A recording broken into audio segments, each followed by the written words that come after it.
This semester, the projects I have worked on have all been based around health and safety. On April 17th, I attended the National Association for Environmental Management's Corporate Sustainability Management Conference. NAEM is a professional association that empowers corporate leaders to advance environmental stewardship, create safe and healthy workplaces, and promote global sustainability. They are the largest network for environmental health and safety and sustainability decision makers.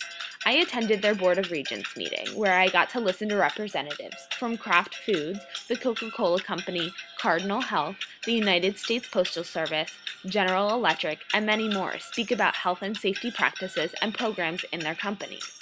My helping project approached health and safety from a different direction. I looked around our local DC community and found the DC Coalition Against Domestic Violence.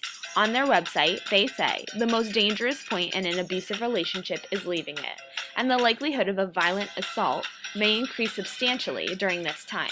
Access to emergency services can be critical to a victim in transition. This is why I chose to participate in their cell phone drive. I collected unused cell phones as well as purchasing some from the Goodwill to donate to them. On their website, they say even a cell phone without an active service plan can be used to call 911, meaning that help for these clients need never be far away. Any phones that don't work are shipped to an environmentally friendly recycling company, which in turn gives us money that directly goes back into our program.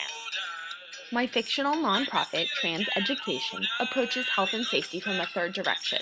The mission of Trans Education is to empower health providers and community leaders alike by educating them on current issues and solutions pertaining to current transgender health disparities. I decided to create this fictional nonprofit because I have some friends who don't identify in the typical male and female gender binary that have had issues finding healthcare providers who are educated on transgender health issues and how to approach transgender individuals respectfully. This is why Trans Education's vision is that one day, every individual, no matter how they identify, will receive the same level of healthcare through improved access to qualified healthcare services. According to the National Transgender Discrimination Survey report on health and healthcare, 50% of the sample reported having to teach their medical providers about transgender care. 19% of the sample reported being refused care due to their transgender or gender nonconforming status, with an even higher amount among people of color in the survey. 28% of respondents were subject to harassment in medical settings, and 2% were victims of violence in a doctor's office. These staggeringly high figures prove that there is a much needed education on trans health when it comes to healthcare providers.